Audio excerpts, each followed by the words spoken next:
El vicepresidente de Venezuela, Nicolás Maduro, anuncia que Hugo Chávez enfrenta nuevas complicaciones postoperatorias. Los analistas creen que la oposición especula con la salud del mandatario tras perder la lucha política. La situación económica en el 2013 puede ser aún más difícil, así lo cree la canciller alemana Angela Merkel. Mientras tanto, los propios alemanes sufren cada día más de la austeridad impulsada por Berlín en toda Europa. Líderes elegidos en algunos países y olas de violencia en otros. Estos son los eventos que cambiaron la faz del mundo en el 2012. RT, que ha cubierto todos estos hechos, les ofrece un resumen de lo más destacado de este año.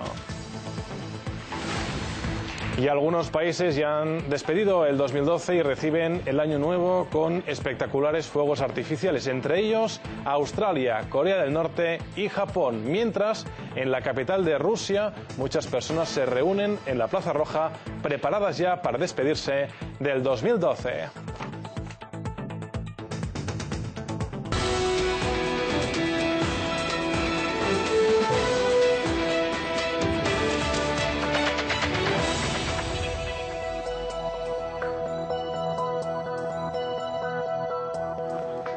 ¿Qué tal? ¿Cómo están? Les saludamos desde Moscú en este último día del año, en este 31 de diciembre, cuando faltan tan solo 3 horas para que acabe este 2012 en la capital rusa. Empezamos pues el repaso a lo más destacado del día y lo hacemos en Cuba, porque el dirigente de Venezuela, Hugo Chávez, que permanece ingresado en un hospital cubano, sufre complicaciones postoperatorias y se encuentra en un estado delicado. Así lo ha informado el vicepresidente Nicolás Maduro. Al mismo tiempo asegura que la fortaleza física y espiritual del líder le permite enfrentar la difícil situación actual. Nuestra corresponsal, María Staróstena, nos amplía ahora mismo ese tema. Hugo Chávez se encontró con el vicepresidente Nicolás Maduro por primera vez desde que el líder venezolano fuera sometido a una cirugía contra la recurrencia del cáncer el pasado 11 de diciembre. Pocos minutos después de la reunión, Maduro comunicó a los medios que el estado de salud del presidente sigue siendo delicado. También añadió que habían surgido nuevas complicaciones que son consecuencia de la infección respiratoria que fue superada por el mandatario durante la evolución clínica. El vicepresidente subrayó que en vista de estas circunstancias, el proceso de recuperación del dignatario venezolano no está exento de riesgos. A 19 días de la compleja cirugía, el estado de salud del presidente Chávez continúa siendo delicado, presentando complicaciones que están siendo atendidas en un proceso no exento de riesgos. Gracias a su fortaleza física y espiritual, el comandante Chávez está enfrentando esta difícil situación. Igualmente, informamos que hemos decidido permanecer las próximas horas en La Habana, acompañando al comandante y a su familia, muy atentos al proceso de evolución de su situación actual. Nicolás Maduro, al que Chávez le había designado como su heredero político, decidió quedarse más tiempo en La Habana para acompañar al líder bolivariano y a sus familiares en estos momentos difíciles. Mientras tanto, la salud de Hugo Chávez continúa siendo un tema manipulado por distintos medios. El tiempo de convalecencia del líder venezolano es el aspecto clave en esta situación. Es que para el 10 de enero está prevista la toma de posesión del presidente Chávez ante la Asamblea Nacional. En las redes sociales aparecen varios comentarios al respecto. Algunos aseguran tener los datos más precisos que los que se dan oficialmente. Por ejemplo, un doctor, José Rafael Marquina, en su blog brinda numerosos detalles sobre el proceso postoperatorio del mandatario en el hospital habanero CIMEC. Se trata del mismo médico que pronosticaba la inmediata muerte de Chávez hace un año y medio, cuando al dirigente le diagnosticaron un tumor maligno. Evidentemente, luego se demostró que aquella información era falsa. Para cesar la avalancha de rumores, las autoridades venezolanas informan a la población sobre el proceso postoperatorio del dignatario. En su último comunicado, el vicepresidente de esta nación latinoamericana expresó la esperanza de que el apoyo que se brinda al mandatario, junto con la profesional asistencia médica, ayudarán a la pronta recuperación de Hugo Chávez. Y la analista política Laila Tajaldine opina que la oposición venezolana manipula el tema de la salud de Chávez tras sufrir una derrota en la lucha electoral. Vemos claramente cómo la oposición, la derecha venezolana, quiere pescar en río revuelto, como decimos aquí en Venezuela, y quieren aprovecharse de la situación, de la enfermedad del presidente Chávez de la forma más baja, siempre intentando manipular. No lo pudieron por la fuerza en el año 2002, tampoco lo pudieron por la vía electoral, ahora lo están intentando por la vía constitucional. Entendemos que existe una oposición, una derecha de lo más baja, de lo más burda, intentando manipular y buscar cualquier situación para aprovecharse de ella y volver a dejar de lado lo que ha sido siempre la posición del pueblo de querer seguir construyendo en revolución, de querer seguir profundizando la misma, encarada y liderizada por el presidente Chávez. Ha llegado el momento de presentarles algunas de las noticias, de las historias que vamos a compartir más tarde aquí en este informativo, y empezamos con los desafíos que tienen que afrontar los indocumentados en Estados Unidos. En el estado de Illinois, los sin papeles temen que la iniciativa local de otorgar la licencia de conducir va a generar más problemas que beneficios, mientras los expertos explican que el aumento de la hostilidad hacia los residentes ilegales es generado por el Partido Republicano. En su mensaje navideño, la canciller alemana anuncia que la situación económica será más difícil en 2013. Agrega que la crisis está lejos de ser superada. Los expertos opinan que las dificultades financieras ocultan sorpresas poco agradables para Alemania.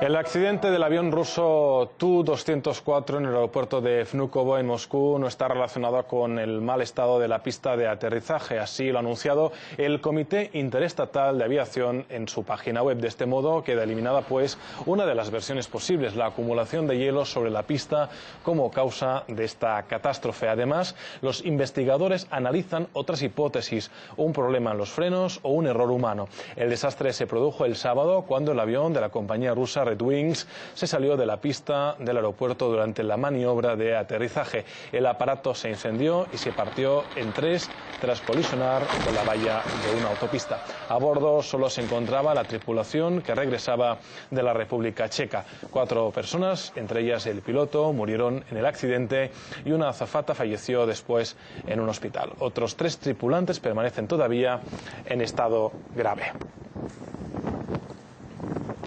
El Gobierno está abierto a cualquier iniciativa de paz procedente de la comunidad internacional, así lo asegura el primer ministro sirio Wael al-Halki, una declaración que llega después de que el enviado especial para Siria, Lakhdar Brahimi, presentara un plan para resolver el conflicto armado del país árabe. Su proyecto prevé un alto el fuego, la formación de un gobierno de transición y las elecciones presidenciales y parlamentarias, mientras en el norte de Damasco hayan 30 cuerpos desfigurados, según el Observatorio Sirio de Derechos Humanos. Además, la agencia SANA informa que las fuerzas sirias repelieron un ataque de los insurgentes desde un territorio fronterizo con Jordania. Y por su parte, según algunos datos, las autoridades jordanas mantienen en alerta a sus fuerzas armadas por el posible traspaso de la contienda siria a su nación.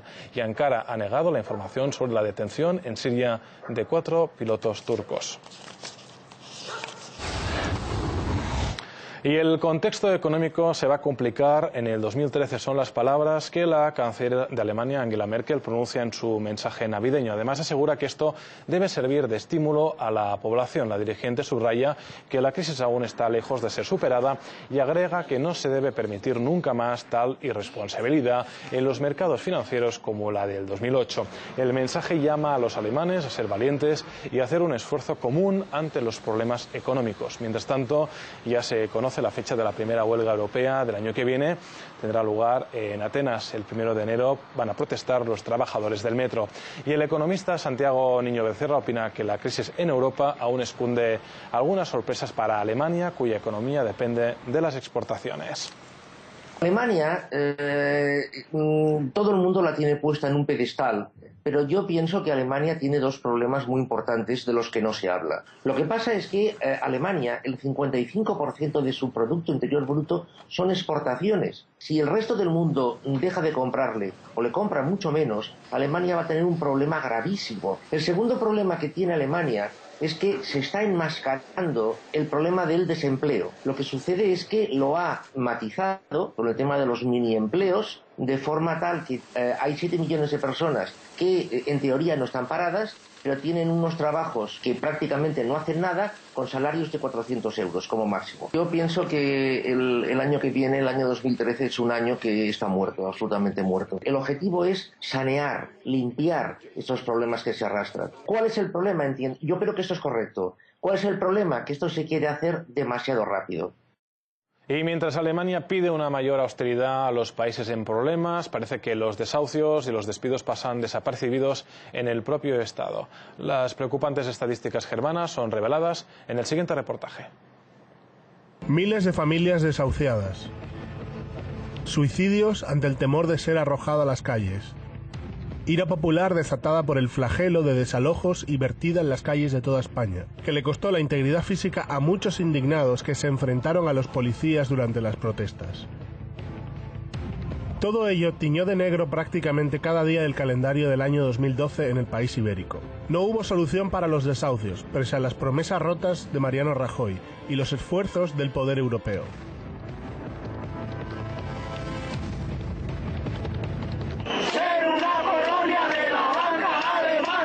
Sin embargo, la principal institutriz de las medidas de austeridad, Angela Merkel, al exigir mayor rigidez de los países del sur de Europa, parece haber olvidado echar un vistazo al estado de su propia economía. Los financistas alemanes hacen un resumen del 2012 poco alentador.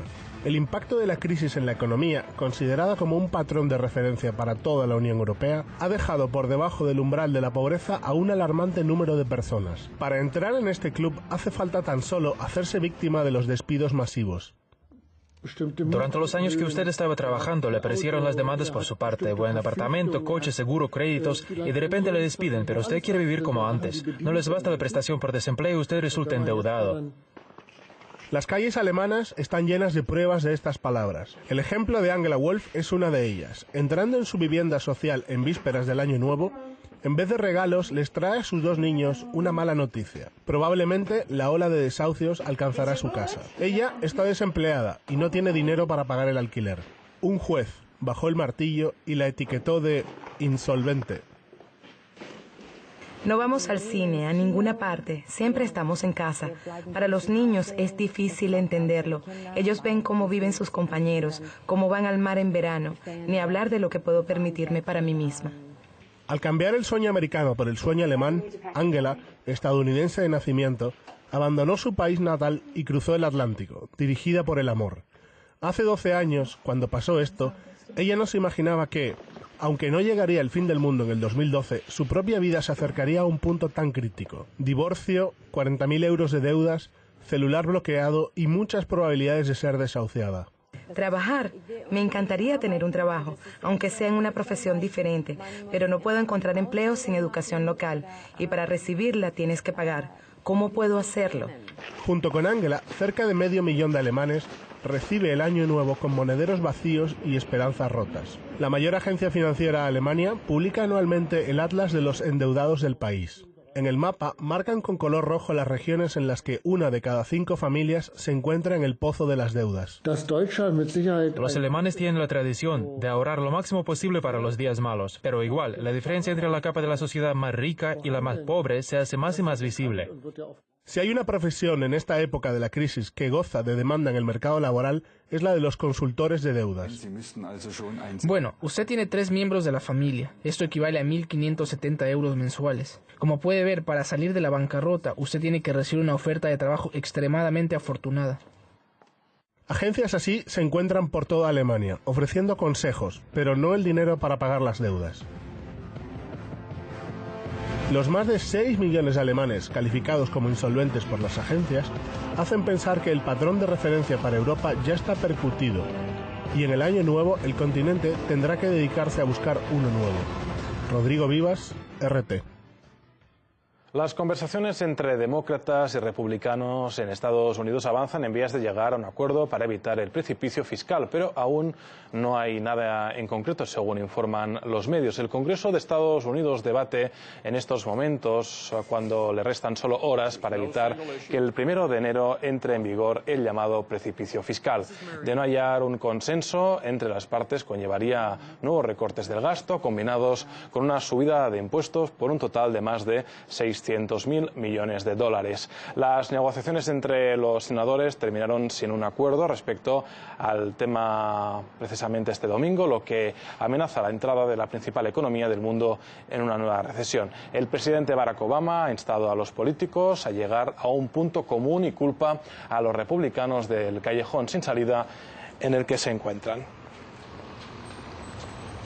Las elecciones presidenciales aquí en Rusia, también elecciones en Venezuela y otros países, la crisis siria y la polémica situación de Julian Assange. Estos son algunos de los temas clave del 2012. Nuestra corresponsal Yelena Milinchich echa la vista atrás hacia algunos acontecimientos emblemáticos del año que ha cubierto y les ofrece ahora mismo un resumen de todos ellos.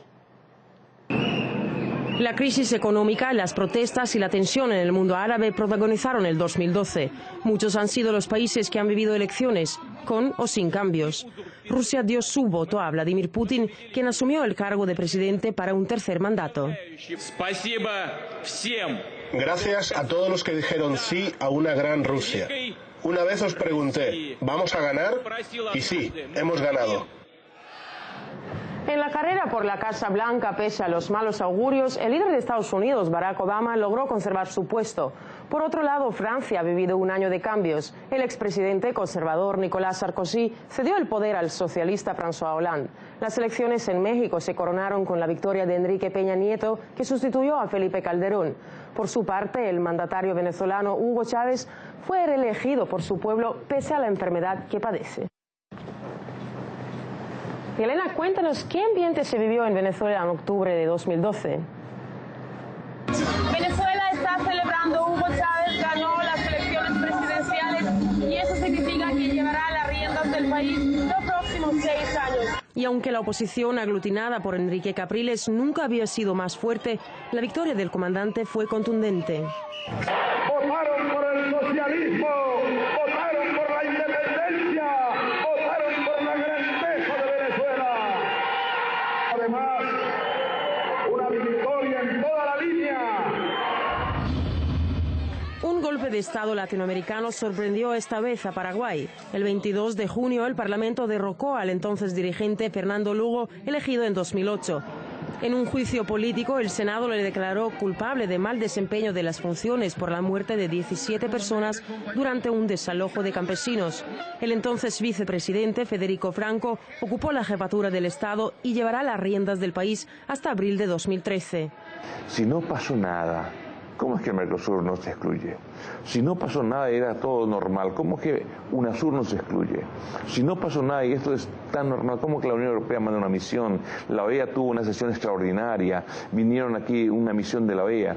Aquí no se puede decir que aquí no pasó nada. Aquí hubo algo y grave, hubo una ruptura, hubo un golpe de Estado parlamentario. El famoso fundador de Wikileaks, Julian Assange, ha pasado más de medio año en aislamiento. Permanece en la Embajada de Ecuador en Londres desde junio, donde se refugió para evitar la extradición a Suecia, donde está siendo investigado por presuntos delitos sexuales. Assange espera que Reino Unido le otorgue un salvoconducto, pero Londres alega que está obligado a extraditarlo. Y Elena, ¿y qué pasaba en el otro lado del océano en junio? Por ahora está claro que el fundador de Wikileaks, Julian Assange, tendrá que seguir esperando la decisión del gobierno de Ecuador sobre su asilo político. Las autoridades ecuatorianas le concedieron el asilo no para evitar su deportación al territorio sueco, sino a Estados Unidos, donde el editor cree que podría ser condenado a muerte o a cadena perpetua por la publicación de miles de cables diplomáticos a través de su portal web. Espero que haya suficiente presión política y que el gobierno de Estados Unidos lo vea. Espero que vean que eso destruye toda la buena voluntad que queda hacia ellos como resultado de la persecución e investigación de Wikileaks y de sus asociados. Colombia intenta poner fin al conflicto armado que se vive en el país desde hace casi medio siglo. El gobierno y las FARC asumieron el compromiso de entablar un diálogo de paz el pasado 26 de agosto en La Habana. A mediados de noviembre, las FARC anunciaron cese al fuego hasta el 20 de enero. Mientras en Siria la violencia no cesa. Según los datos de la ONU, el conflicto que comenzó en marzo de 2011 se llevó la vida de más de 30.000 personas. Centenares de miles de sirios fueron obligados a abandonar sus hogares y buscar un refugio fuera de su país. La oposición sigue insistiendo en la salida del presidente Bashar al-Assad, pero como no está unida y pese a los esfuerzos de la comunidad internacional, el diálogo no avanza. Creo que el presidente se quede o se marche es una cuestión popular. Depende de la opinión de cierta gente y la única forma de hacerlo es a través de las urnas.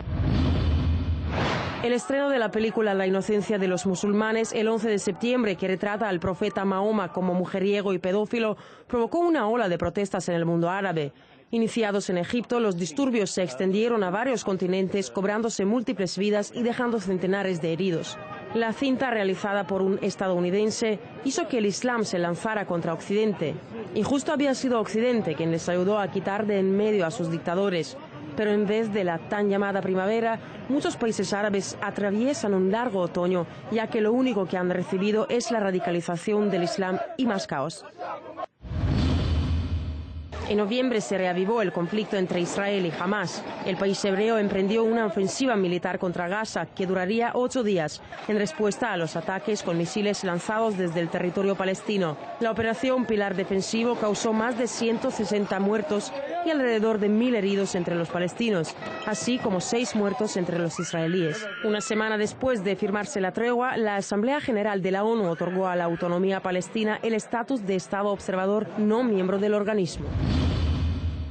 Y así cierra un año intenso en acontecimientos políticos y sociales. El 21 de diciembre muchos preveían el fin del mundo, pero el 2012 no puso fin ni a conflictos, ni a protestas, ni a la duradera crisis económica. El calendario maya que terminaba en diciembre no trajo el apocalipsis.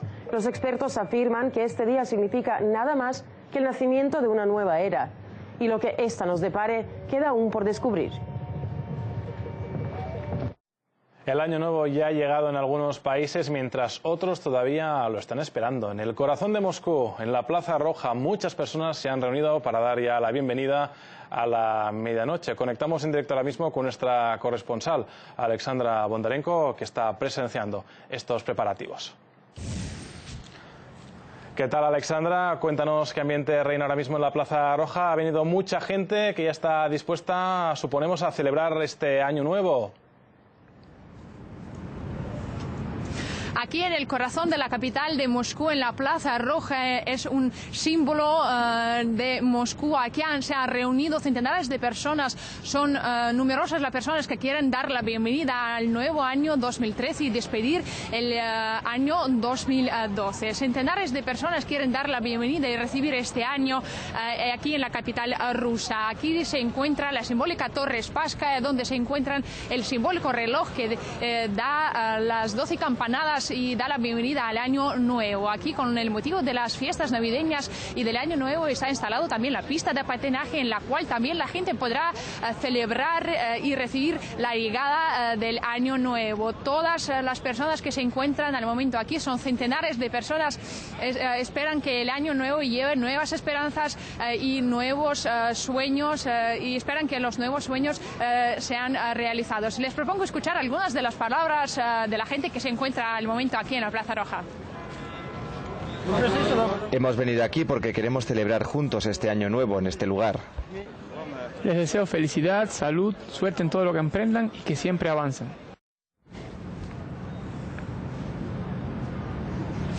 A las 10 de la noche aquí en la Plaza Roja se iniciará un espectáculo y después de las 12 aquí se comenzará el espectáculo de fuegos artificiales. La gente que se encuentra aquí está en muy buen humor, todos esperan la llegada del año nuevo. Numerosas personas no son de Moscú y han llegado especialmente aquí a la Plaza Roja para celebrar y darle la bienvenida al año nuevo. Pérez. Sí, Alexandra, eso está pasando, como muy bien dices, en el centro de Moscú, en la capital rusa, como digo, pero efectivamente nos tienes que contar también cómo han celebrado este nuevo año otros países que ya han llegado ya a este 2013. Sí, mientras Moscú solo está esperando, mientras los ciudadanos de Moscú solo están esperando la llegada del año 2013 en otros rincones del mundo, como por ejemplo en la ciudad australiana de Sydney, la gente ya ha celebrado la llegada del año 2013. Más de 1 millón de personas se han congregado en Sydney para recibir, para dar la bienvenida a este año También en la Corea del Norte centenares de personas también ya recibieron el Año Nuevo, y mientras Moscú está esperando, en algunas partes de Rusia también recibieron el Año Nuevo, como por ejemplo en el lejano oriente de Rusia. Y hay que decir que en vísperas del Año Nuevo hemos podido hablar con el papá, con el famoso Papá Noel ruso. Ahora les propongo escuchar sus palabras. Me gustaría desearles salud, felicidad, bienestar familiar y, lo más importante, comprensión mutua. Deseo con todo mi corazón que un día la gente de todo nuestro planeta aprenda a entenderse. Es pues nuestra compañera Alexandra Bondarenko, como digo, ha sido nuestra corresponsal. Alexandra, que nos ha brindado los detalles de las preparaciones para la celebración del Año Nuevo en la Plaza Roja. Seguimos con el relato de la actualidad. En Estados Unidos crece la desconfianza de los inmigrantes hacia las autoridades. Los residentes ilegales de Illinois muestran su temor a la iniciativa local que concedería las licencias de conducir a los indocumentados. Los residentes no autorizados explican su desconfianza a la propuesta por el temor de que, tras presentar sus datos a las autoridades, esta información facilite su posible deportación. Mientras tanto, México está aportando sus recursos legales para amparar a los indocumentados en Estados Unidos. El proceso dura ya desde este jueves. Recordemos que el gobierno mexicano pidió de forma oficial al Tribunal Federal Norteamericano de Apelaciones bloquear varias disposiciones de la notoria ley de Arizona que criminalizan el transporte de los sin papeles. El profesor de la Universidad de California, Raúl Hinojosa, cree que el principal rechazo a los indocumentados en Estados Unidos proviene de los republicanos. El gobierno federal con Obama y los demócratas quieren liberalizar las leyes migratorias. Son los republicanos, muchos de ellos que controlan ciertos estados, como el caso de Arizona. Esta batalla se va a dar mucho más así, una batalla abierta. La realidad es que en este momento, aunque el gobierno de Barack Obama ha dicho y los demócratas han dicho que quieren liberalizar y legalizar la presencia de los 11 millones de indocumentados, la realidad es que hoy en día el gobierno federal sigue deportando gente indocumentada a un nivel récord. La realidad es que mientras que se hay esta batalla política, las familias indocumentadas están sufriendo mucho, se están dividiendo por medio de estas deportaciones. A continuación repasamos otras noticias del panorama internacional en nuestra sección en breve. Comenzamos en Irak, donde al menos 23 personas mueren en una ola de atentados que sacude el país. Más de 80 personas resultaron heridas en los ataques dirigidos principalmente contra las comunidades chiitas y los oficiales de la policía. En un barrio de Bagdad, un coche bomba ha estallado al lado de un lugar para los peregrinos chiíes que se dirigían a la ciudad sureña de Karbala. A lo largo de la jornada, varias explosiones han tenido lugar en 13 ciudades y pueblos en el norte, en el centro y en el sur de Irak. En Estados Unidos, 9 personas han muerto y alrededor de 20 han resultado heridas en un accidente de un autobús turístico en una carretera en el estado de Oregón. El conductor perdió el control mientras circulaba por un tramo cubierto de nieve y el vehículo cayó por una pendiente. Los socorristas descendieron hasta el lugar utilizando cuerdas para rescatar a los supervivientes en medio de un frío intenso. En la ciudad de Belén comienza la celebración del 48 aniversario de la organización palestina Al-Fatah, liderada por el presidente Mahmoud Abbas. Durante el discurso se ha exigido a la comunidad internacional que ponga fin a la ocupación israelí y restablezca el Estado palestino con Jerusalén, como su capital. El 1 de enero del 65, el movimiento fundado por Yasser Arafat comenzó su lucha contra Israel para la liberación de Palestina. Enseguida regresamos con los titulares de la jornada. Hasta ahora mismo. Vienen aquí para distraerse,